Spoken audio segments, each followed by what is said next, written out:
Welcome back, everyone. Now to a warning for online shoppers. Australians are being targeted by dodgy international fashion chains advertising on social media feeds. They claim to sell designer looks for bargain prices, but often consumers are left disappointed and out of pocket. It's the aggressive marketing you come across on your Facebook feed. Retailers claiming to sell high-end fashion on the cheap, a deal too good to be true, and often is. These companies based in China steal images from magazines to sell their products. They even pretend to have celebrity endorsement. But it's all just a con. When the clothes arrive in the mail, they often don't fit or are made with cheap materials.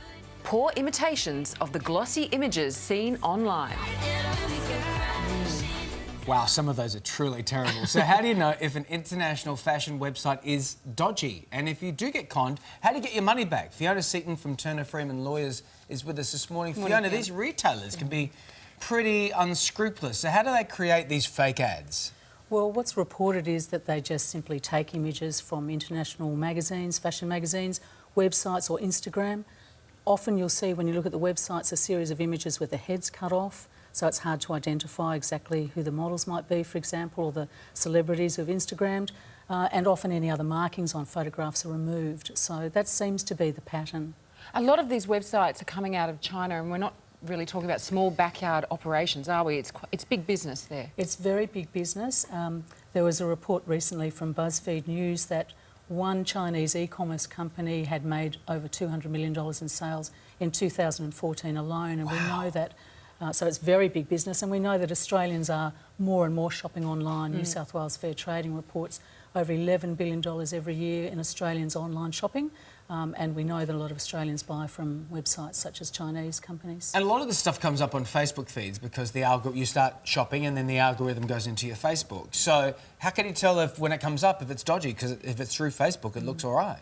You have to really go and look at the website, and you have to look at it carefully.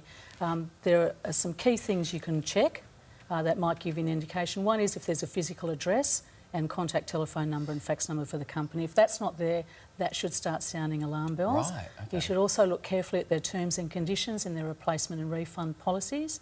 And the second thing to do is to look for reviews, online reviews, and there are a couple of international sites where people post their reviews, particularly if they're disappointed with the outcome. And there's also on Facebook itself, there are groups where there are complaints made about particular websites advertised on Facebook. So look at the website carefully and look at online reviews. Because we saw some examples there at the beginning where the picture of the dress and what arrived completely different. Oh, yeah, totally. So if you've been conned and you've bought one of those dresses, for example, can you get your money back? It's going to be difficult to get your money back when it's an overseas retailer or trader that you've bought from.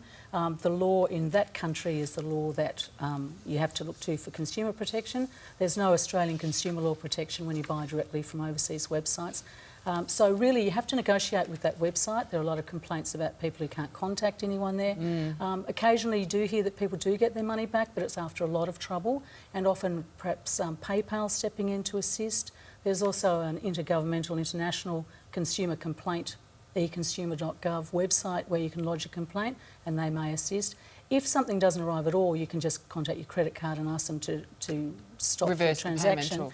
But I think the simple answer to can you get your money back is it's very hard. Good luck. Yeah, and you have to pay your own shipping, and sometimes the items are so cheap it's not worth it. It's just not worth it. So you just tend to write it off. Right? That's what most Good people stuff do. there. For more information on how to spot a dodgy online retailer, check out the website scamwatch.gov.au. Thank you, Fiona. Thank you. In our next